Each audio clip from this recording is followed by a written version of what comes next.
अस्सलामुअलैकुम व्यूअर्स, मेरा नाम काशिफ है और मैं मुल्तान से हूँ। आज मैं एक ज़बरदस्त वाक़या लेकर आपकी खिदमत में हाजिर हुआ हूँ।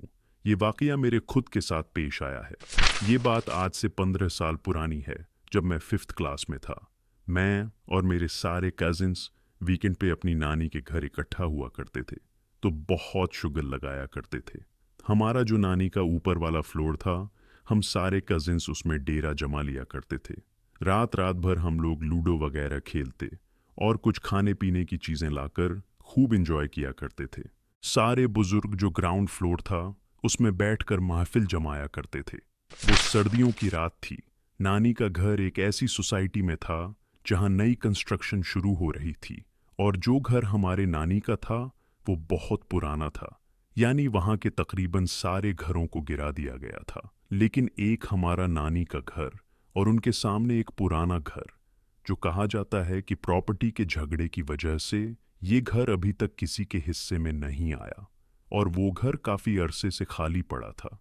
हमने जब होश संभाला तो उस घर को बंद ही देखा था। हम उस घर से बहुत डरा करते थे। रात को जब हम फर्स्ट फ्लोर से उस घर को देखते थे तो बहुत ही खौफनाक वाइब्स आया करती थीं। सर्दियों की रातें थीं।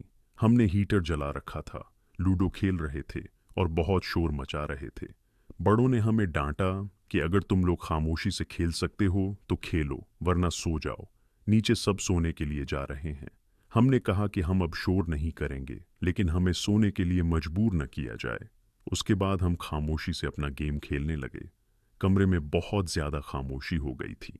थोड़ी देर बाद हमें सामने वाले उस पुराने घर से आवाजें आने लगीं। ऐसा लग रहा था जैसे वहां कोई है। हम हल्की सी खुसर फुसर तो कर ही रहे थे कि एक कजिन ने कहा, श्श, खामोश, तुमको यह आवाज सुनाई दी है जो मुझे सुनाई दी। हमने कहा, कौन सी आवाज? तो वो कहने लगा, अब ध्यान से सुनो। वो वक़फ़े वक़फ़े से ऐसी आवाज आती थी जैसे कोई बूढ़ी औरत हो और वो चीख मारती हो, पर वो बहुत कम आ रही थी, क्योंकि सर्दी की वजह से हमने अपनी सारी विंडो बंद कर रखी थी। तो इसी वजह से हमें वो आवाज बहुत कम आई। अब हम सब कजिन्स में एक खौफ सा बैठना शुरू हो गया। यहाँ मैं बताता चलूं कि नीचे जो आंगन था उससे एक सीढ़ी ऊपर आती थी, जहाँ ये फर्स्ट फ्लोर था, और घर की बैक साइड पे भी लोहे की एक गोल सीढ़ी थी जो कभी इस्तेमाल नहीं होती थी। वो बड़ी अजीब तरीके से बनी हुई थी। यानी अगर आप बैक साइड से वो दरवाज़ा खोलते हैं तो अचानक से वो सीढ़ी आ जाती है, जिससे हमें बहुत ध्यान से नीचे उतरना पड़ता था, क्योंकि वो सीढ़ी गोल लोहे की बनी हुई थी। तो घर का नक्शा कुछ इस तरह था। बेहरहाल हम खामोशी से बैठे रहे और वो आवाज सुनने लगे। मेरे एक कजिन ने कहा कि कमरे की लाइट्स ऑफ करके देखते हैं कि वो आवाज कहाँ से आ रही है। अब हम लोगों ने लाइट्स ऑफ की और हम सब का दिमाग उसी आवाज की तरफ लग गया। सारा खेल हमने बंद कर दिया और उस घर की तरफ देखने लगे। उस घर से एक रोशनी सी नजर आती। हम देखते तो वहां कोई नहीं होता, लेकिन वो आवाज हमने नोट किया उसी घर से आ रही थी। अब व्यूअर्स, वो उम्र ऐसी थी और अपने केजिन्स जिनमें लड़कियां भी थीं, हीरो बनने का शौक था। तो मैंने कहा कि मैं देख कर आता हूँ। उस समय हमारे पास मोबाइल नहीं होते थे, तो मैंने एक टॉर्च ली और कमरे से उस सीढ़ी की मदद से नीचे उतरने लगा। सब ने मना किया कि नहीं जाओ, बहुत डर लग रहा है, खुदा ना ख्वास्ता कुछ हो ना जाए। मैंने कहा, नहीं, मैं जाऊंगा। मैं पीछे वाला दरवाज़ा खोलता हूँ ताकि उस तरफ से न उतरूं और बड़ों को खबर ना हो जाए। उस दरवाजे से मैं सीढ़ी से नीचे उतरता हूँ और आहिस्ता आहिस्ता उस घर की तरफ बढ़ता हूँ, और उस घर का जो दरवाज़ा था, जो कि बहुत नीचे था, मैं उसके ऊपर चढ़ता हूँ और उसके बाद उस घर के अंदर छलांग लगा देता हूँ। मुझे अब वो आवाज़ नहीं आ रही थी। मैं उसके ग्राउंड फ्लोर की तरफ जाता हूँ, उस टॉर्च को मारता हूँ, चारों तरफ देखता हूँ, कोई नहीं होता, कि इतने में मुझे बाहर से अपने कजिन्स की आवाज़ आती है कि जल्दी ऊपर आओ, छोड़ दो उसे, इस घर में कोई है, हमने देखा है उसे। अभी तक तो शायद मैं इस बात को बहुत हल्के में ले रहा था, लेकिन उनकी इन चीखों से मुझे ये यकीन हो गया कि यहाँ कोई है। मैं डर गया और वापस गेट की तरफ आने लगा। अब यकीन जाने कि मैं जब गेट की तरफ आने लगा तो मुझे ऐसा लगा कि कोई मेरे पीछे है। मैं गेट चढ़ने की कोशिश कर रहा हूँ, लेकिन वो इतना नीचे गेट था लेकिन मेरी हिम्मत ही नहीं हो रही थी कि मैं उस गेट को फांदूं। सामने खिड़की पे मेरे कजिन्स खड़े चीख रहे थे कि जल्दी आओ, जल्दी, हमने कोई देखा है ऊपर पहले फ्लोर पे। मैं जब गेट से छलांग लगाने लगा तो मुझे ऐसा लगा जैसे भारी भरकम दो हाथ हैं, और उन हाथों की गर्मी मुझे महसूस हुई। उन्होंने मेरी टांगों को बाकायदा पकड़कर खींचा। मैंने बड़ी मुश्किल से टांगें छुड़ाई और बाहर की तरफ कूद लगा दी। अब सारे कजिन्स ने वो खिड़कियां बंद कर दी और मेरी कुछ कजिन्स रोने लगीं। उन्होंने कहा कि हमने देखा कि पहले फ्लोर पे एक सफ़ेद कपड़ों में औरत खड़ी थी और जब तुम नीचे गए थे। बहरहाल मैं डरा हुआ था और बाकी सब भी बहुत डरे हुए थे। हमारे दिलों में एक खौफ ने डेरा ले लिया था और हम बस दुबक कर अपनी रज़ाइयों में घुस गए और बस खामोशी से बैठे रहे। कुछ देर बाद हमें फिर से महसूस होता है कि बाहर सरसराहट हो रही है। एक कजिन उठता है और अपनी चारपाई पर ही बैठे बैठे पास वाली विंडो से नीचे झांकता है। उसकी आंखें फटी हुई थीं और उसका मुंह खुला हुआ था। वह इतना दहशत में आ गया।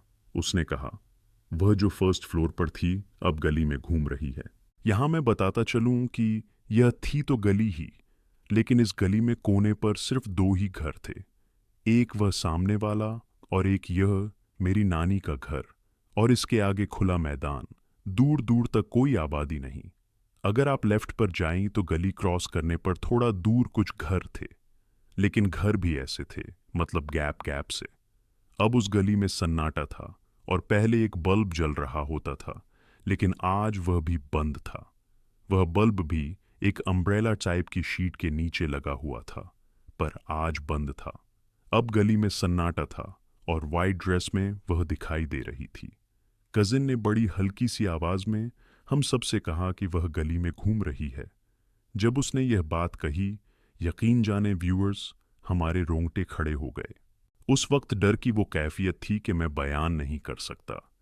बाहर मुसलसल किसी के चलने की आवाज आ रही थी और अब हमने फील किया कि वो आवाज चलते चलते जीने तक आ गई है।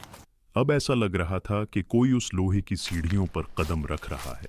उस सन्नाटे में और रात में वो बहुत ही अजीब और खौफनाक एहसास था।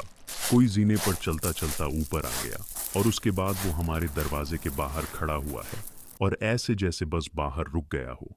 थोड़ी देर बाद उसने हल्की आवाज में नॉक किया, जैसे कोई बहुत हल्के से दरवाजे पर नॉक करता है। ठक ठक की आवाज आने लगी और फिर हम बहुत डर रहे थे। हम खामोश रहे कि ये मुसीबत बस किसी भी तरह यहाँ से टल जाए। उसके बाद वो काफी देर खड़ी रही और मुसलसल दरवाजे को नॉक करने लगी और बाहर से एक अजीब आवाज सुनाई देने लगी। वो जैसे सरगोशी में हमसे कुछ कह रही थी। वो कुछ इस तरह से कह रही थी कि तुम लोगों ने मेरे घर आकर मुझे तंग किया है, अब मैं तुम लोगों को नहीं छोड़ूंगी। अभी तो मैं जा रही हूं, लेकिन देखना, मैं तुम लोगों के साथ ही हूं। ओ मेरे खुदा, शायद हमने उसके घर जाकर बहुत ही बड़ी गलती कर दी थी।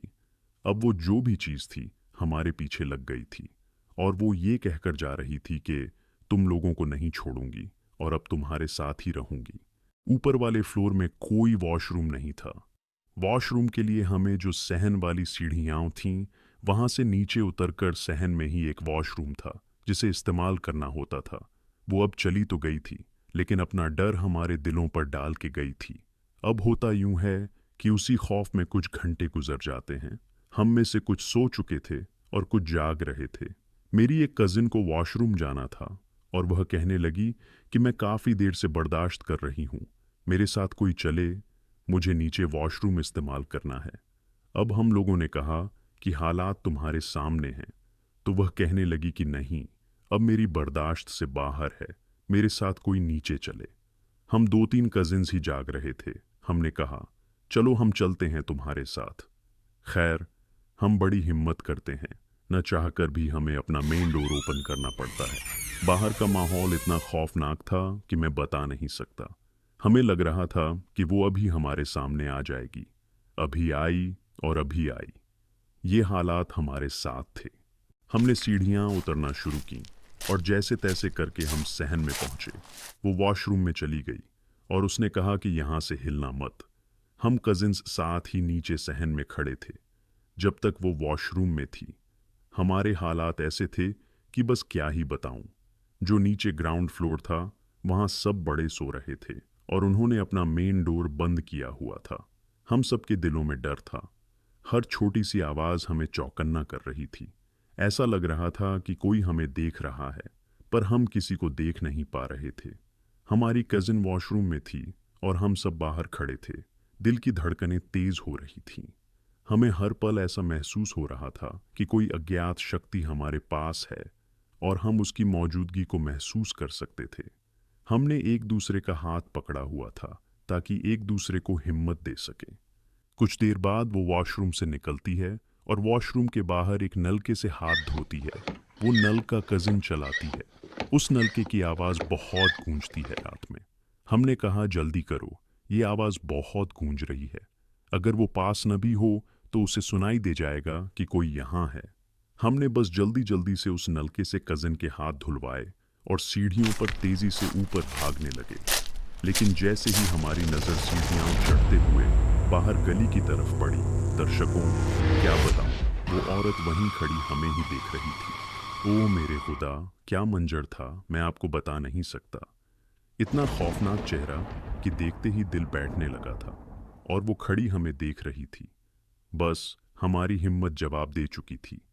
आधी सीढ़ियां हम चढ़ चुके थे और आधी चढ़ना अजाब हो गया था। बहरहाल जैसे तैसे करके भागकर हम ऊपर चढ़ते हैं और दरवाज़ा बंद कर लेते हैं।